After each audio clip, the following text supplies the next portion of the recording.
अस्सलाम वालेकुम नाजरीन, हाईटेक न्यूज़ के खबरनामे में आपका खैर मकदम है। मैं हूं नेहा खान। नजर डालते हैं आज की अहम खबरों पर। जम्मू कश्मीर रियासत की बहाली के लिए एहतजाज। सुनील जिम्पल ने जम्मू कश्मीर रियासत की बहाली का मुतालबा करते हुए एक एहतजाजी रैली की क़यादत की और तमाम सियासी जमातों से जंतर मंतर पर एहतजाज के लिए मुत्तहिद होने की अपील की। सुनील जिम्पल ने रियासत जम्मू कश्मीर की बहाली के लिए जम्मू कश्मीर बंद को कॉल करने की धमकी दी।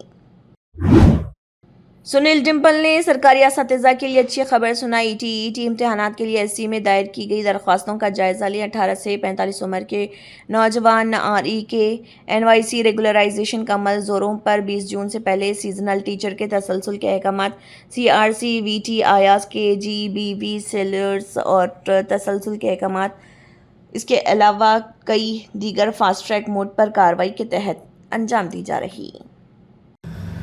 आज की जो अपडेट में जो मैं खुलासा करने जा रहा हूं, ये इसमें सबसे पहले तो मैं मुबारक देना चाहता हूं गवर्नमेंट सरकारी स्कूलों के 80,000 टीचरों को, जिनके ऊपर ये थोपा जा रहा था टीईटी, टीचर्स एलिजिबिलिटी टेस्ट।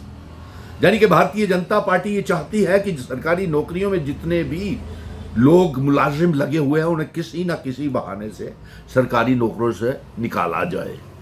और इसीलिए 2014 के बाद जम्मू कश्मीर में भी कोई नई भर्तियां नहीं हुई, टीचर्स की पोस्टें नहीं निकली, फ्रीज हो गई, बच्चों को इंसाफ नहीं मिला, पढ़ने लिखने के बाद किसी को पक्का नहीं किया गया। तो मुबारक की बात है सरकारी स्कूलों के टीचर्स के लिए कि आपके लिए टीईटी, टीचर्स एलिजिबिलिटी टेस्ट के खिलाफ जम्मू कश्मीर की सरकार ने रिव्यू पिटीशन दायर कर दी है।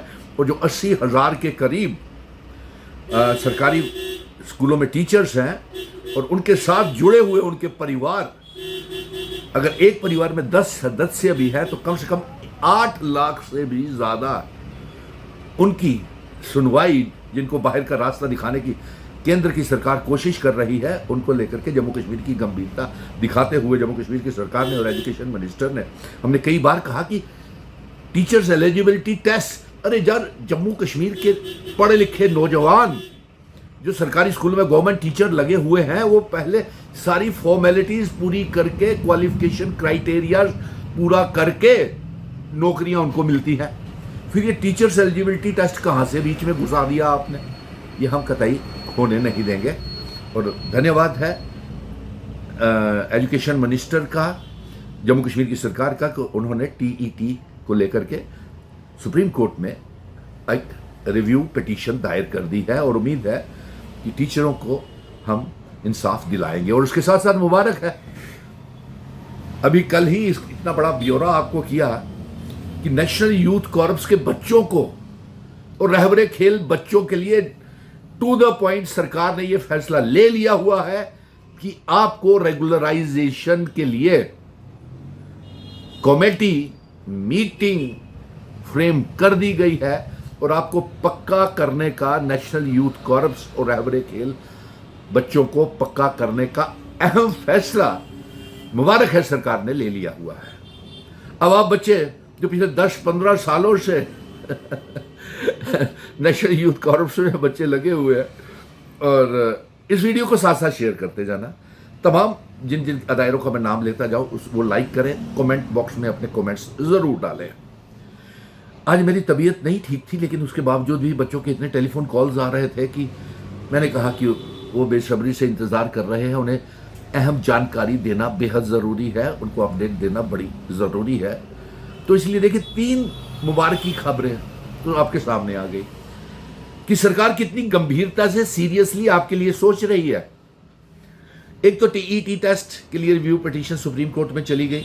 दूसरा, आपकी रहबरे खेल और नेशनल यूथ कॉर्प्स के लिए 7 मेंबर की कमेटी बन चुकी है, तश्कील हो चुकी है और उसकी मीटिंग भी हो गई है। और अब आप कहते हैं कि उस मीटिंग में क्या हुआ? अरे यार, सारी बातें, ये क्या कुछ कम है सबूत है कि आपकी रेगुलराइजेशन के लिए एक मीटिंग होती है और दूसरा कोई एजेंडा ही नहीं। Regularisation of National Youth Corps, regularisation of Rehbar-e Khel बच्चे। जब आप 10-10, 12-12 सालों से आपको पक्का इंसाफ नहीं मिला, थोड़ी देर तो और सब्र कर लीजिए। जब आपको सरकार ने कहा है कि 2026-27 में ही आपको पक्का कर दिया जाएगा, तो फिर इतनी घबराहट की, थोड़ा धैर्य रखें। आपका बड़ा भाई 18 से 45 साल के बीच के नौजवानों के साथ है। अभी तो बहुत काम करने हैं। अभी तो बच्चे नेशनल यूथ कॉर्प्स रहबरे खेल के जो ओवर एज हो गए होंगे, हमने उनकी उम्र जो है 18 से 45 साल करवानी है, जिस तरीके से दूसरी रियासतों में। अरे आप देखिए, आप क्यों घबरा जाते हैं? आपके एमएलए जो हैं, बीजेपी के एमएलए ने तो कसम खाई हुई है, उन्होंने तो जम्मू का काम ही नहीं करना है। उन्होंने अपोजिशन करनी है या फिर बनते हुए काम में रोड़े अटकाने हैं। अगर ऐसा करना होता उन्होंने, तो आज उन्होंने काम किए होते। तो आप बेपरवाह रहे हैं, आपका काम हो रहा है, आपके लिए कमेटी बन चुकी है, रिपोर्ट्स हो जाएगी, प्रोग्राम पॉलिसी ड्राफ्ट करनी है, तो इसके लिए थोड़ा समय लगता है। घबराने की कोई ज़रूरत नहीं है। अब वो मीटिंगें होंगी और ये फैसला कमेटी ने करना ही करना है, और सरकार ने ये मन बना लिया है कि अब आपको पक्का करना है। नेशनल यूथ कॉर्प्स रहबरे खेल बच्चों को और आपके परिवार वालों को बहुत बहुत मुबारक। आपको भी मुबारक। और मेहनत रंग लाती है। आज तबीयत खराब होने के बावजूद भी मैं आपके साथ, आप लोग मुझे फ़ोन करते हैं कि आपसे उम्मीदें जुड़ी हुई हैं, ना जाने आप मुझे बहलाने की बात करते हैं या हकीकत में आप दिल से आपकी उम्मीदें जुड़ी हुई हैं, हौसले बढ़ते हैं, कहते हैं आप। मालूम नहीं आपके हौसले बढ़ते हैं या नहीं, ये वही कमेंट बॉक्स में करना कि आपको भरोसा है या नहीं। अगर आपको भरोसा है तो आप इसमें वीडियोस को शेयर और फॉलो नहीं करते हो। फॉलोअर्स बहुत कम है, शेयर बड़े कम है, कमेंट बड़े कम नज़र आते हैं। तो इसमें मैंने तो आपको कहा था कि इसको तेज़ी से वायरल करें, ताकि सरकार भी जो काम करना चाहती है वो तेज़ी के साथ काम हो। अब 3 खबरें आपको मुबारक की सुना दी, अब चौथी खबर मैं आपको बता रहा हूँ, सीजनल टीचर्स। और सबसे बड़ी ये खबर है, समग्र शिक्षा के तहत जो CRCs, seasonal teachers, vocational trainers हैं, इसी महीने में 20 तारीख से पहले एक तो उनको कॉन्टिन्यूशन के ऑर्डर निकल रहे हैं, और दूसरा समग्र शिक्षा के तहत जिनकी तनख्वाहें रुकी हुई हैं वो तनख्वाहें बागुजार जल्द हो जाएंगी, जिनको 3-3, 4-4 महीनों से तनख्वाहें नहीं मिली हैं। अब इसमें भी आप कहेंगे, देखिए सीजनल टीचर्स मुबारक है आपको, वोकेशनल ट्रेनर्स आपने बड़ी मेहनत के साथ, ईमानदारी के साथ पढ़ा रहे हैं।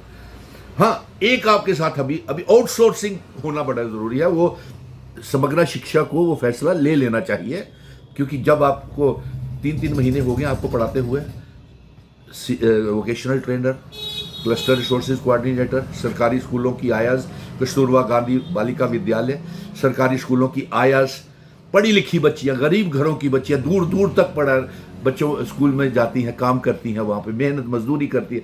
10-20 रुपये अगर उनके पास जेब में किराया नहीं है, पैदल आती जाती है, गरीब घरों की बच्चियां हैं।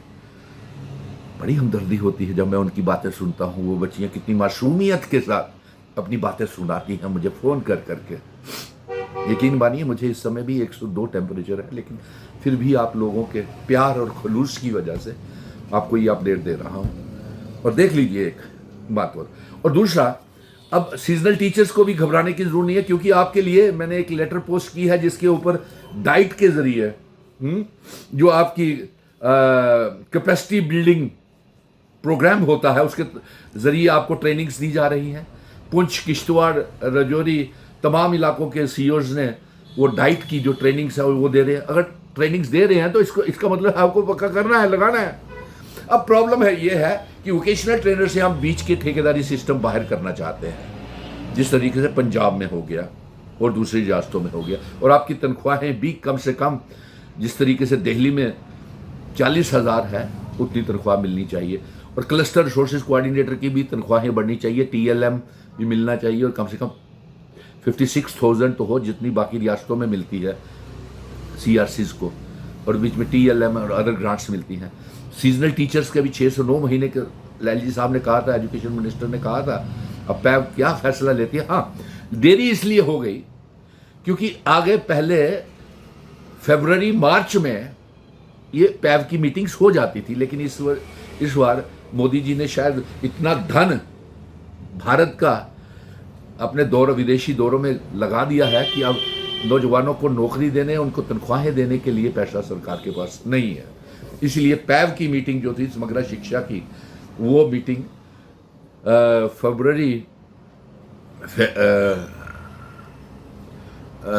वो मीटिंग जो पैब की फरवरी मार्च में होती थी वो अप्रैल मई में चली गई, मई भी ख़त्म हो गया।